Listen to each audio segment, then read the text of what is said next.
চালাক বৌমা। কই গো ছোট বৌমা, এদিকে এসো, তুমি একটু হাতে হাতে কাজ করবে। মা ডাকছে কেন? যাই যাই।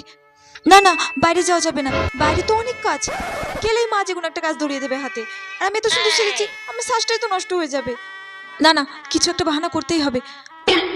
মা, আমি একটু পরে আসছি, আমি এখনো রেডি হইনি। আচ্ছা এসো। দিদিভাই, আই এম সো সরি, আমি রেডি হতে গিয়ে তোমার হাতে হাতে সাহায্য করতেই পারলাম না। আরে তোকে কোনো চিন্তা করতে হবে না ছোট, আমি সব কাজ করে নিয়েছি এদিকে, আর কোনো কাজ বাকি নেই। তুমি কিছু মনে করো না তো? না না, সব কাজ হয়ে গেছে, না আরো কোনো কাজ বাকি আছে দিদিভাই। আরে এই তো পিসেমশাই একটু চা খাবে বললো, আমি একটু চা করে দিয়েছি। সব কাজ হয়ে গেছে, তোকে কোনো চিন্তা করতে হবে না, তুই বস। আর মাকে একটু বলে দিস তো সব কাজ হয়ে গেছে, ঠিক আছে? ঠিক আছে। আমার চালাকি তো কেউ ধরতেই পারবে না, আমি তো কোনো কাজ করলামই না। এখন শাশুড়ি মার কাছে গিয়ে আমি ভালো সাজবো। মা, আমি আর দিদিভাই মিলে সব কাজ করে নিয়েছি, আপনাকে কোনো চিন্তা করতে হবে না, আপনি ওই দিকটাই দেখুন, আমরা এদিকে আছি। আচ্ছা ঠিক আছে ছোট বৌমা।